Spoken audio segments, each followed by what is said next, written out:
Deus, Ele é digno do nosso louvor, da nossa adoração.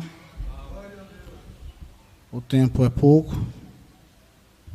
Pastor Ineu, a gente sabe conversar com pastores, né? Mas pastores conversam com a gente diferente. E aí o pastor Ineu conversou comigo que nós dois íamos hoje fazer o trabalho junto. Isso durante nós estávamos vindo e indo lá para a roça. E aí, ótimo, né? Vamos fazer o trabalho junto, eu escoro nele e vai dar tudo certo, porque ele sabe fazer. Aí eu cheguei e sentei ali, peguei minha Bíblia, anotei, e a coisa vai acontecendo e eu não vim colocar a mesa aqui não. Encostei a cabeça e falei, mas cadê essa mesa? Passou um pouco, começou o culto aqui, no púlpito. E eu falei, ixi, lá não dá para dividir, né? Bom, e eu estou aqui despreparado. Eu pensei que ia dar certo do meu jeito e não deu certo. E ainda botaram o pastor Adalto para falar antes de mim. Ficou facinho agora, né? Agora ficou facinho. Falar depois do pastor Adalto. Nós tivemos um lugar aí, botaram eu para falar depois do pastor Edmilson. Eu falei, agora deu certo. Ele foi lá e Deus deu o dom para ele, né? E ele não precisa nem ter palavra para pregar. Mas Deus usou e ele falou. E aí o outro pastor levanta, agora é o senhor, irmão Alves. Eu falei, Mas só Deus treme. Aqui na igreja tem uma pessoa que sabe o quanto eu sou medroso. Meu irmão está ali. Ele sabe o quanto eu sou medroso. E aí, numa situação dessa é complicado. Mas vamos remir o tempo, né? Meu irmão me ajuda. Sempre foi assim. Eu não dava conta e ele resolvia e eu acabava não apanhando. Ele resolvia para mim. Pode me ajudar dessa vez? Bom, mas tem uma coisa que está me agarrando. Nós viemos de uns dias interessantes. Nós viemos de dias de choro, tristeza, dor. E, ao mesmo tempo, o Senhor Jesus Cristo nos alegrando, nos acalentando e fazendo maravilhas em nosso meio. Estávamos em Goiânia e isso estava acontecendo. Então, posso dizer que em todas as coisas somos mais do que vencedores. Mas tem uma coisa que tem chamado a minha atenção, eu creio que tem chamado a atenção do nosso pastor. E quando o pastor Irineu disse que nós iríamos fazer um trabalho junto, eu ia me escorar nele para fazer uma coisa que eu sempre tive vontade de fazer, conversar com a igreja e expor o meu pensamento de uma maneira que a igreja entenda e até possa compartilhar. Mas isso não está acontecendo dessa forma, mas eu vou tentar fazer da minha forma e, se Deus ajudar, vai dar certo. Eu tenho visto que o nosso pastor tem olhado e percebido que aquilo que foi pregado hoje de manhã, porque por várias vezes ele vem pregando, e hoje na mensagem, um guia, o irmão Brana diz assim, ele não citou, e eu não, parágrafo 54, que precisamos de uma religião à moda antiga. E nós precisamos. É aqui onde eu queria entrar. Ele continua dizendo, uma bem escaldante. Escaldante é quente, né? Bem escaldante, quente. E aí continua dizendo, tão escaldante que coloque o mundo para fora da igreja. Em uma das últimas mensagens que eu li de um profeta, o profeta diz, e as igrejas chegará um momento em que serão verdadeiros necrotérios. Mas quando eu venho à igreja hoje à noite, e esses hinos são cantados, eis que surge um povo forte. Quando se fizer chamada, eu percebo que aqui não há um necrotério. Aqui existe almas vibrando. E vibrando de uma certa maneira. O profeta de Deus, ele diz assim, e eu vi uma visão, e a igreja americana passava, e eu chorei. Não é isso? Quem entende de música deve saber o que significa cadência. O senhor sabe, irmão Zezinho, o que é cadência na música? Ritmo. Ritmo. E o irmão Brana disse, mas aí eu vi a noiva, Deus me mostrou a noiva de Cristo passando. E ela vinha na cadência da palavra, ela vinha na cadência da mensagem. E neste momento ele não chorava, neste momento ele saltava de alegria. Porque existe uma noiva de Cristo que anda na cadência da palavra.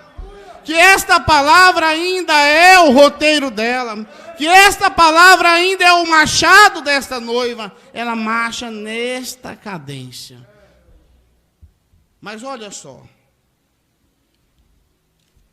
O livro de Atos dos Apóstolos, do Espírito Santo nos Apóstolos. Capítulo 2, versículo 16. Todo mundo aqui nessa igreja está acostumado com essa leitura. Mas nós vamos ler aqui para eu conseguir chegar aonde eu gostaria de chegar. Atos 2:16 é uma profecia que nesses dias aqui de Atos já era antiga. E está escrito assim: mas isto é o que foi falado pelo profeta Joel. Deveria ter uns 400 anos antes disso aqui ser escrito. E acontecerá que nos últimos dias... Quem vai pregar esta noite não sou eu, é o senhor, né? Mas eu queria lhes perguntar uma coisa. Alguém aqui crê que nós estamos vivendo os últimos dias? A igreja do Senhor tem noção disso, que estamos vivendo os últimos dias? Eu perguntei para um irmão essa semana assim: irmão, o senhor sabe quem é que está com pressa? Quem está com muita pressa? E esse irmão ficou assim, e ele não entendeu a minha pergunta. Eu disse: irmão, a noiva de Cristo não está com pressa.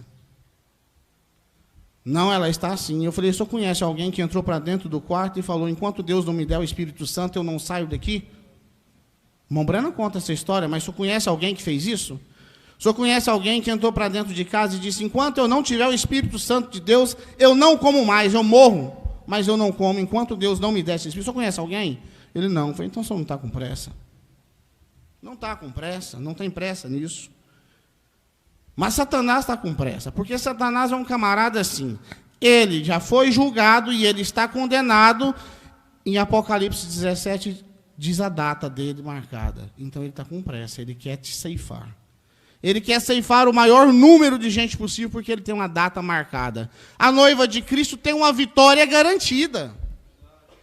Então, por que a noiva de Cristo está tranquila? Porque ela tem um Salvador, ela tem um Redentor, tem sangue no propiciatório e ela está tranquila. Mas Satanás não, a situação dele é diferente. Entende? Mas não é hora mais de estarmos correndo risco, porque existe alguém que tem data marcada para o seu final e ele tem que fazer o seu trabalho urgente. Mas nós todos aqui concordamos que estamos vivendo nos últimos dias. Se o arrebatamento acontecesse nesse instante, tem alguém aqui que pode levantar a mão e dizer assim: mas o Senhor Deus está com muita pressa? Tem alguém que pode fazer isso agora? Tem alguém que levantaria a mão e dizia: não, mas no arrebatamento não pode ser, porque tem que acontecer isso, porque tem que acontecer aquilo e aquilo outro. Tem alguém que poderia fazer isso? Não, o nosso Deus está sendo longânimo. E a Bíblia diz: e acontecerá que nos últimos dias, estou falando no dia de hoje, nesta noite, neste momento. E olha só. Mas isto é o que foi falado pelo profeta Joel. E acontecerá que nos últimos dias diz Deus, eu derramarei do meu espírito sobre toda a carne. Nós estamos vivendo os últimos dias. Isso te preocupa? A promessa que Deus fez? Te preocupa? Ali tem um jovem que eu sei que ele está lutando para andar na presença de Deus. Aqui está sendo dito por Pedro. Ele está contando que foi profetizado por Joel, que antes que o Senhor Jesus Cristo voltasse para buscar a sua noiva, ele derramaria o seu Espírito sobre toda a carne. Quando diz toda a carne, não está falando só do Pentecostes, não. Está falando de hoje, os últimos dias. Que nós, a noiva de Cristo, que subiremos no arrebatamento, estaríamos cheios do Espírito de Deus. Você está cheio do Espírito de Deus, igreja? Porque se não tiver, a Bíblia disse que ele derramaria. É momento de nos desesperarmos por isso, entrarmos para o quarto e dizer: Senhor, enquanto eu não tiver, eu não quero viver mais, não. Para eu continuar vivendo, eu quero o Espírito Santo de Deus. Porque a palavra de Deus disse que é isso. E se nós somos a noiva palavra, nós temos que cumprir a palavra de Deus. Porque não estamos preocupados. Porque não nos preocupamos quando cantamos e parece que queríamos que os hinos acabassem logo. Por que não nos preocupamos quando o culto dá 8h30 e o pastor ainda não leu toda a mensagem que ele trouxe para ler? E aí o culto não vai acabar agora, porque já deu a hora. Por que estamos assim? Eu gostaria de conversar com a igreja nesse assunto. E acontecerá que nos últimos dias Deus derramará do seu Espírito sobre toda a carne.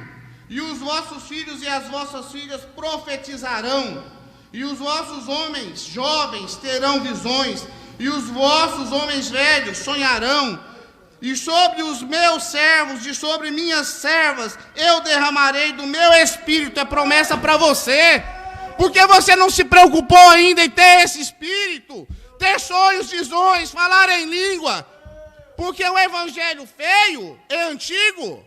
É por isso. É porque é o que o irmão Brana falou aqui, ó. O evangelho à moda antiga.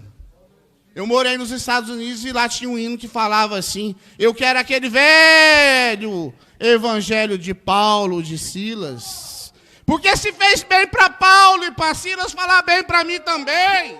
Por que nós não estamos buscando o evangelho de Paulo e Silas?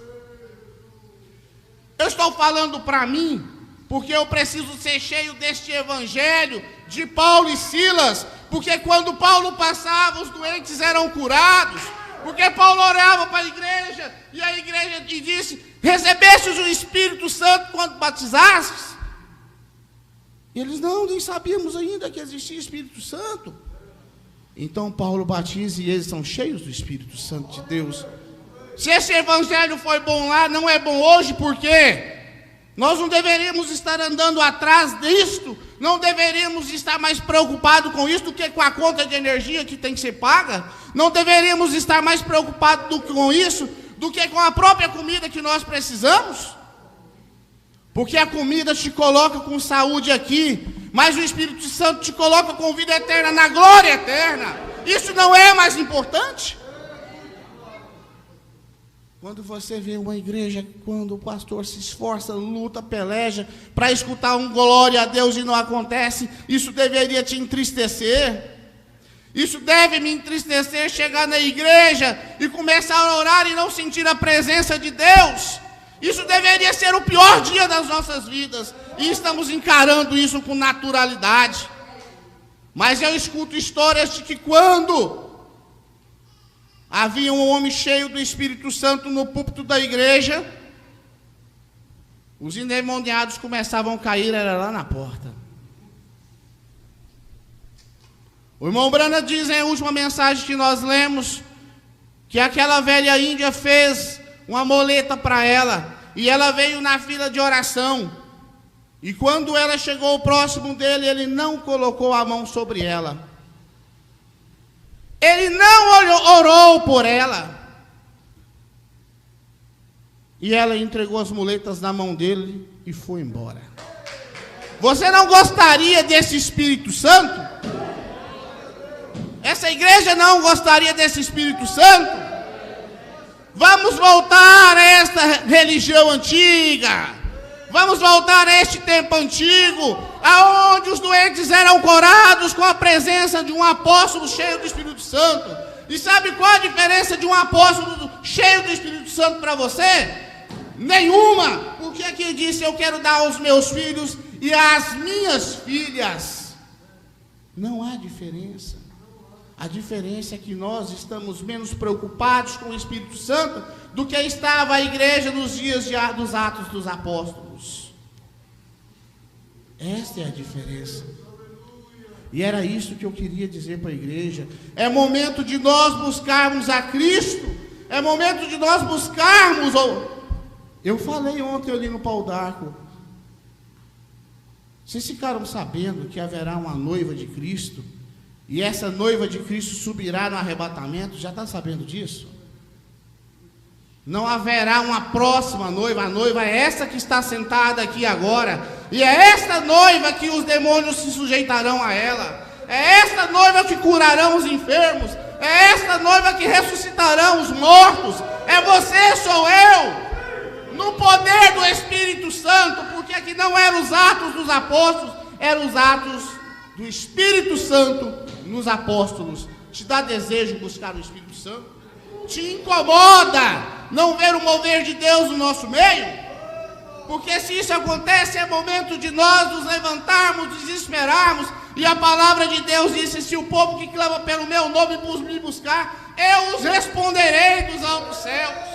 Não é a minha promessa, não é eu que estou falando.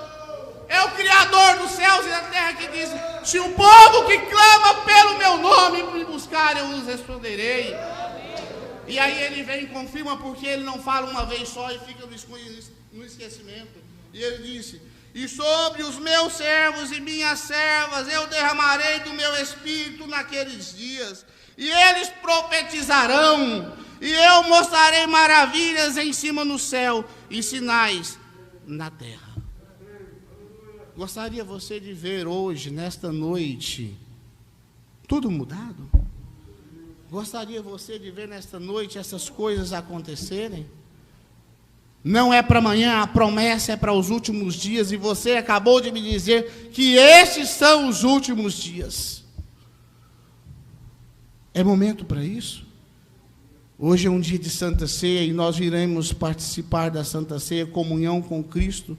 Seria uma Santa Ceia diferente se nesta Santa Ceia eu chegasse ali e pedisse ao Senhor: Deus, assim como o Senhor tem me dado do pão e do vinho, me dê do Espírito Santo também. Eu não gostaria de voltar para casa o mesmo Alves que chegou aqui. Eu não gostaria de voltar para a minha vida com o mesmo Espírito que cheguei aqui. Eu gostaria de voltar para a minha vida cheio do Espírito Santo, abençoando os necessitados, curando os doentes, ressuscitando os mortos, porque isso não é algo impossível, isso é o sobrenatural de Deus. E ainda assim, é dito aqui, no Atos dos Apóstolos, no capítulo 3, para eu terminar, vou ler.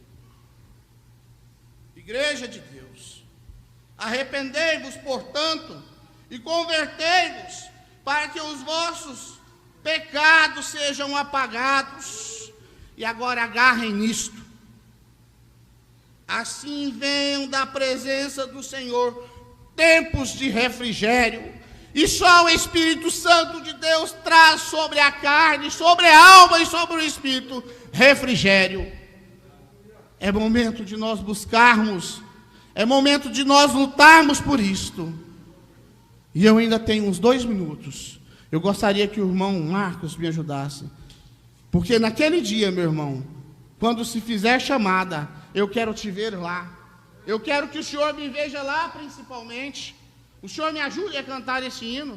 Igreja, vamos cantar esse hino de pé. Preste atenção na letra deste hino, isso é muito grandioso. Estamos falando do nosso futuro, do único significado que tem a nossa vida, o único motivo pelo qual nós temos levantado todos os dias e deitado todos os dias, e temos lido esta palavra e temos crido no Senhor, é porque haverá um dia que haverá um arrebatamento, e nesse dia eu preciso ser contado no número desses tais. Você precisa ser contado no número desses tais.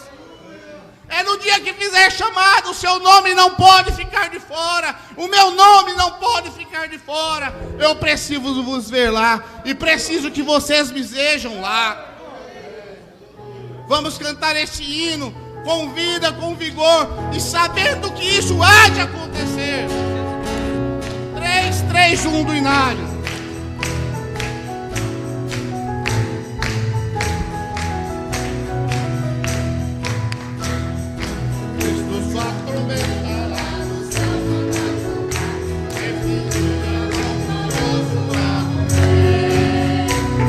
Gemidos desta terra, Jesus se incorporar, e fizer-se então chamada, lá estarei.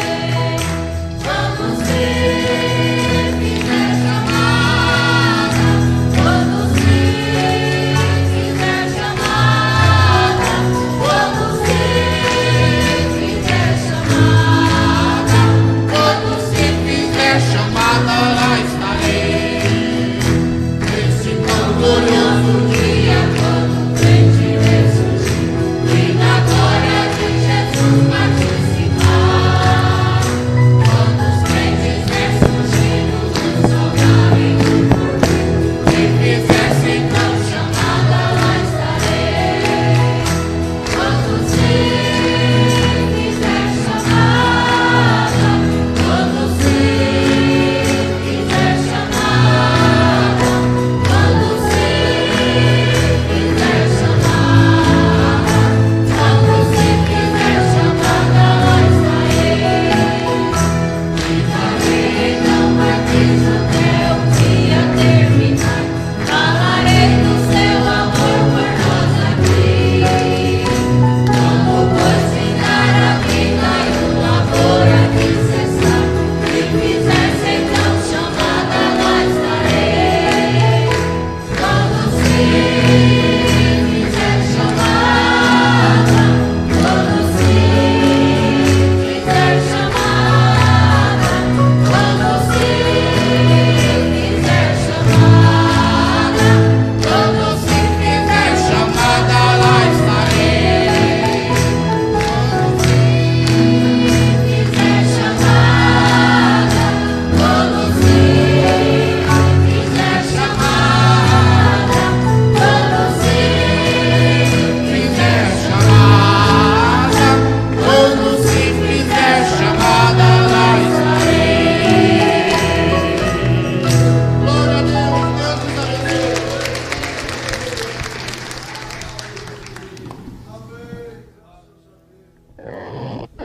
Amém. Vamos então agora ouvir a irmã Nilda cantando Em Momentos no Tabernáculo da Fé.